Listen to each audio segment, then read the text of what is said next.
Hey, Dan. Dan. Do you have a second just to chat? Is there anything you can tell us coming out of this meeting? Can't talk about what they said. Yes, but can you talk to us about what other questions you might still have? Sorry, what? Could you talk to us just about what other questions you might still have coming out of this? Look, I think the questions we're all asked is what's next. You know, you can't take back what's taken place. What do we do next, and what do we assume and understand the Israelis and Iranians were next? In the final analysis, we're here because we pulled out of the JCPOA. The final analysis, that was diplomatic efforts. So we applaud those efforts now. It's really the only thing that's left to do. Are you satisfied with the briefing that you heard today? This was a better briefing than we typically get. Do you have a better sense of how much destruction there was and whether it is? No, I'm on the Intel committee, so I didn't learn anything. Did they give you any update on whether or not the centrifuges have been moved or the status? That's the kind of detail I can't give in these circumstances, but it's obviously an issue of concern. Did the leak come up at all? Potential for another strike? Look, there was obvious admonitions. You can't leak stuff. And that's right. It is illegal, it is wrong, it is dangerous. It makes us less safe when people leak things. It risks our sources and methods. People should be prosecuted. Presidents for all time are angry about leaks, and they should be, Democrat and Republican. But history shows almost all leaks come out of the executive branch. I gotta go. Thank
Yes, sir.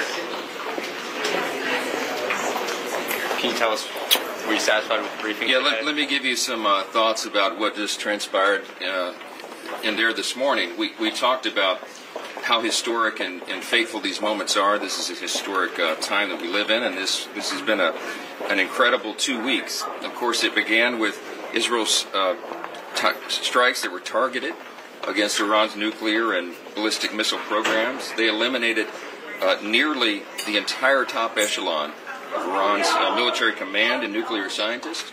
Then, of course, this past weekend, the United States acted as we needed to act, and we had our military forces, of course, strike the heart of Iran's nuclear weapons program. We delivered a major setback that resulted then in a feeble face-saving response from Iran, and immediately thereafter a ceasefire agreement. We want to commend President Trump for his decisive and bold leadership and thank our military intelligence and diplomatic professionals for what they've accomplished. It is a true testament to America's leadership and military strength. Now, I will tell you, I was heartened by the briefing that we just got here and the reaction by all of our colleagues. It was bipartisan. There were Republicans and Democrats there. There was a couple of moments of rousing applause and support for our outstanding, extraordinary military servicemen and women. The pride that we all have as Americans, as the only nation on the face of the planet that is capable of this kind of decisive action. And again, as I said, it takes bold leadership to do so. The briefing today was thorough. I think very helpful for the members. They relayed very important information and answered a lot of the questions that were in the minds of members of the House here, and I know they did the same in the Senate yesterday. So we are blessed to be led by a cabinet of officials who are so good at their jobs, to have the acumen of an extraordinary chairman of the Joint Chiefs of Staff, General Kane, and all of the personnel that work there at the Pentagon and in the U.S. military. I'm very proud to be an American today. I think everyone should be. And what I will say next and what we expect, and one of the things that was discussed this morning, is that we now need Iran to engage with us in direct, good faith talks. negotiations, not through third parties, not through other countries. They need to sit down at the table with us and ensure that this peace is truly lasting. We're on the verge of a real peace in the Middle East for the first time in a long time. And that's because of the decisive leadership of the United States. Everyone around the world understands that. The President got a fantastic reception, as you know, at the NATO meeting, at the summit. And it is so encouraging to us that for the first time now, the other countries, NATO partners, are agreeing to commit 5% of their GDP to the fund to defend the peace around the world. The American people, American taxpayers cannot be leaned upon to carry everyone else any longer. We have to have and pursue an America First policy, and that means what is in America's interest. Of course, what has been done here was not just in America's interest, but in the interest of all peace-loving and people and free people around the world. So I have a couple of my great colleagues, our Majority Leader Steve Scalise here, and Brian Mast, who is the chair of one of our most important committees, our Foreign Affairs Committee. And if you want to have a few questions, I'm sure we can answer those. You called this a major setback for Iran's nuclear capabilities. Do you have a sense of how much they have survived and how much was destroyed? What are you learning about that? We have a sense about that. Some of this is classified, but I will tell you that there was a CIA press release, I think it went out yesterday, and they concluded that, Iran, this is a quote, Iran's nuclear program has been severely damaged, unquote. I'll put that in layman's terms. I would say it's a substantial setback, and that was a first-hand, authoritative, and reliable account. That differs greatly from the low-confidence preliminary assessment that was leaked, sadly and dangerously, probably from this body, and we're going to get down to the bottom of that. But you can dismiss the low-level initial assessment, and you can rely upon what the CIA has said, because these are first-hand accounts. It is clear, everyone can see by the videos, that these massive ordnance penetrating bombs did the job. And I think their key facilities have been disabled, and I think Iran is now a long time away from doing what they might have done before this very successful operation. Did they rule out the potential for any restrikes? I'm not sure how much of that's classified, and I shouldn't be getting into that today. But we are very encouraged about the situation and where it stands. We're very encouraged. I think the greatest evidence that we have of the effectiveness of this mission was that Iran came immediately and was willing to engage in a ceasefire agreement. That would have been unthinkable just a few weeks back. So it's a very good thing for the whole world. On the topic of do you believe that the president needs to strike a deal with Iran, have something in writing there moving forward? Well, look, I think that's the next logical step. I mean, we will do what is necessary to maintain the peace, but it is in Iran's interest and, of course, in the world's interest for them to come to the table in good faith and make an agreement. That would be good for the entire region. We have peace in the Middle East, and that is a big step towards peace around the globe. On the big beautiful bill, has the Senate, have you talked to the Senate yet on when they will hold their vote and when the House will get a chance? I was in the Oval Office with Leader Thune as recently as early evening yesterday with the President. We had a long discussion about this and where the bill stands in its status, and we are very, very close. And Leader Thune has confidence that they could get the job done by this weekend, and we certainly are hopeful for that. We would still like to meet that July 4th self-imposed deadline, and the President likes that idea. I certainly like that idea, and so does Leader Thune. So we're in a wait-and-see posture in the House right here, and we'll see what happens. So we're ready to act. Comfortable with the Islamophobic sort of tropes that some of your members are using? Thanks, guys.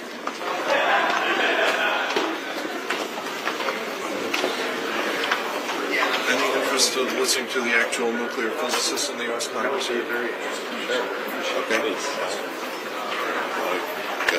So I'm Congressman Bill Foster. I'm a PhD physicist. I worked for 25 years at Fermi National Accelerator Lab, designing giant particle accelerators. I know this technology pretty well. I was very disappointed that we learned very little about the high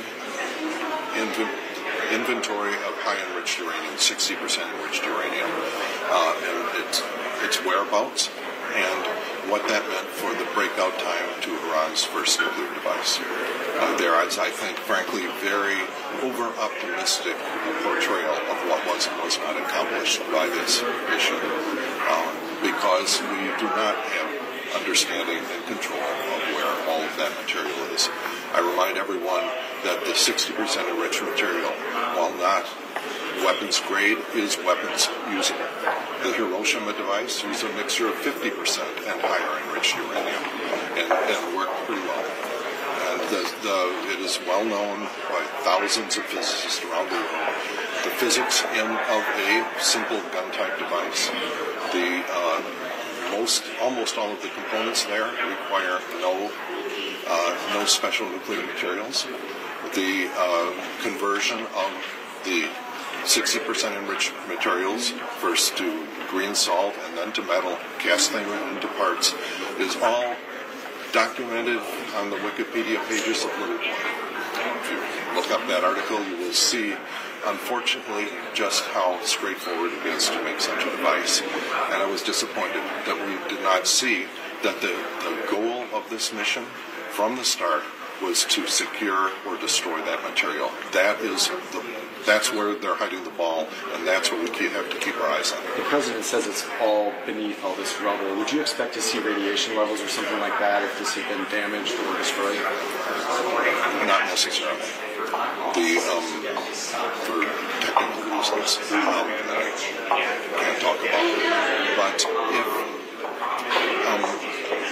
if you have to understand that this inventory, we're talking about 20 or 30 scuba tanks full of material, where any 2 or so of those scuba tanks provide enough material for a first nuclear.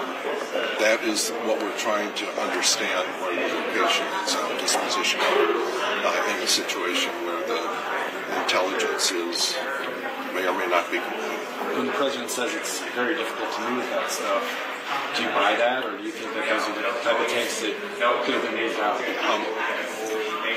To the extent that he was listening to competent technical people when he made that statement, he must have been referring to things like centrifuges and other infrastructure.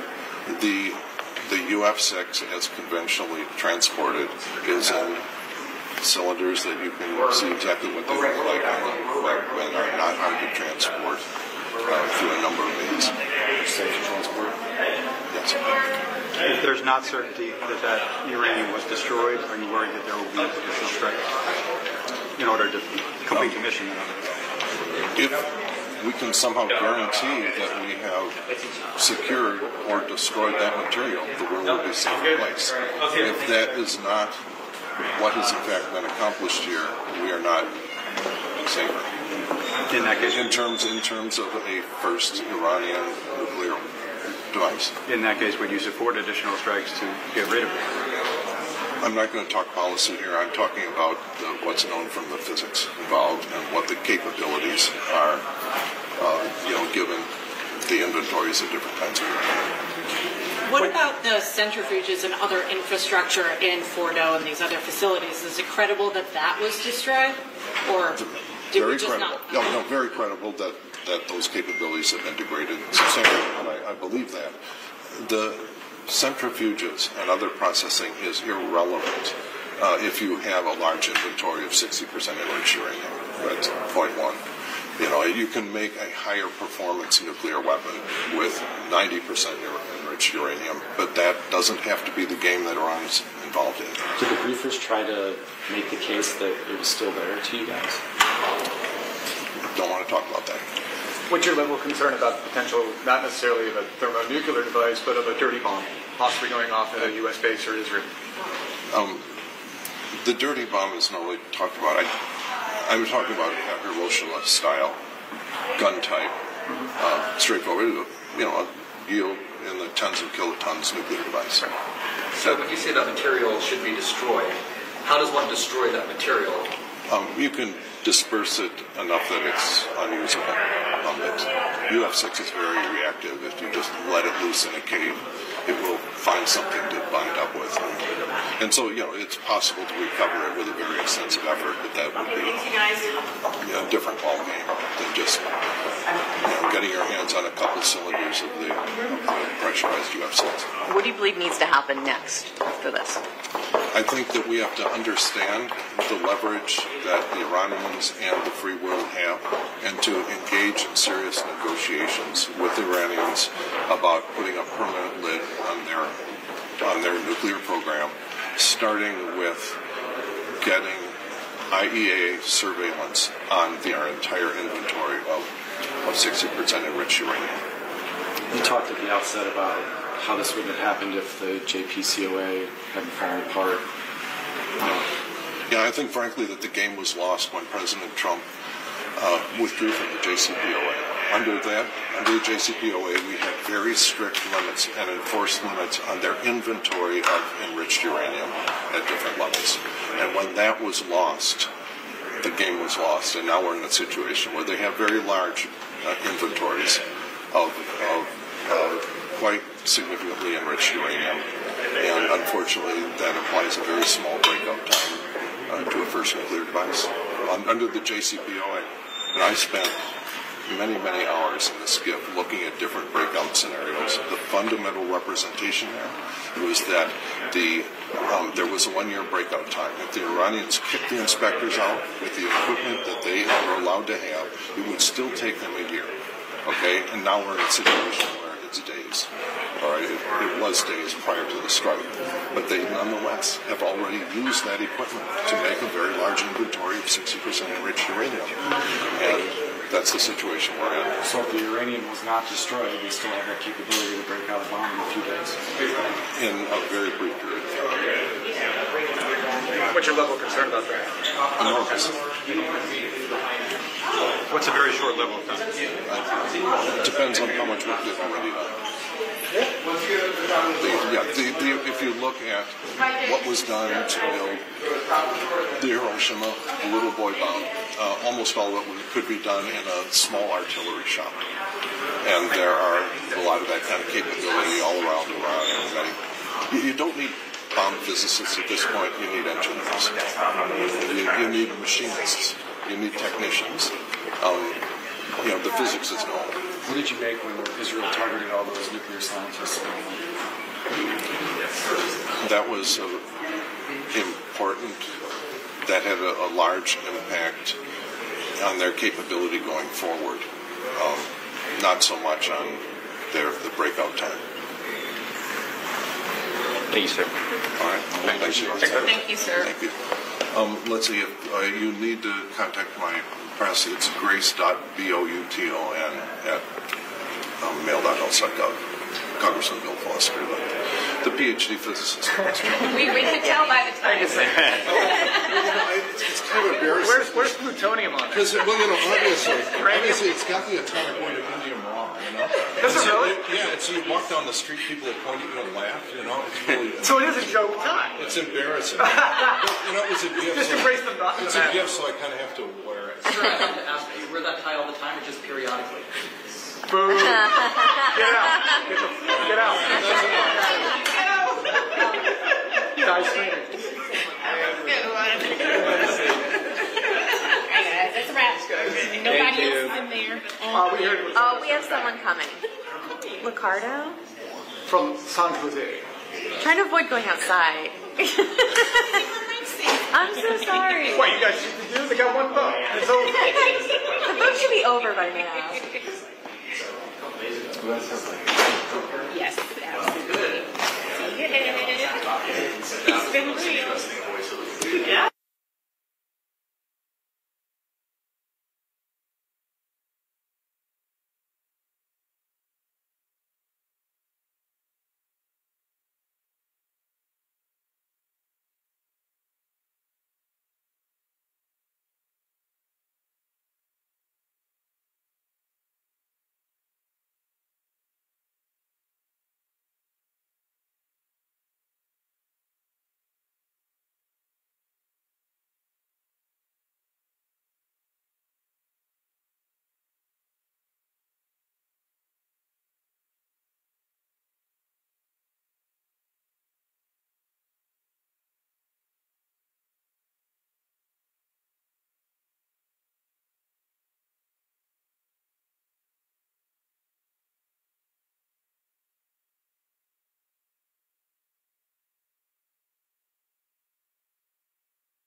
in order for the president to do this without congressional authorization. And what was briefed to Congress today is massively different than what has been told to Congress over the last year, up until a month ago, about both Iranian capabilities and Iranian intent. Are you convinced that Iran's nuclear facilities have been completely destroyed, obliterated, whatever the administration is using? No, I'm not convinced of that whatsoever. Numerous words have been used. In fact, they said, pick your adjective. Well, adjectives and words actually matter. They have different meanings, and they mean vastly different things, and they have not actually settled on a definition in what they claim the results of the strike were. So we'd like to see that. We've been told that there are still additional reports that have not been provided to Congress. So show the report. With a real battle damage assessment, please stand up so we can make that assessment and see what the results were. But I just want to underscore the fact that military success, even if it happened, does not make it okay for them to violate the Constitution and not seek congressional authorization. And the reason is some missions are successful and some are not. But it's the United States Congress that has the authority to determine when to take offensive military action, not the president. What about the topic of the DNI leak? Did that come up at all? And some people have insinuated that it could have came from Congress. What's your reaction? I have no information about where it would have come from. I think that's massive conjecture that it came from Congress. It very well may have, but there's been bipartisan and resounding condemnation of that. Any leak is unacceptable. Whether it's President Trump keeping classified documents in his bathroom, or Secretary Hegseth putting classified operational war plans on Signal, it's never okay, and certainly not in this instance either. Thank you, guys. Okay, thank you. Thanks for your time.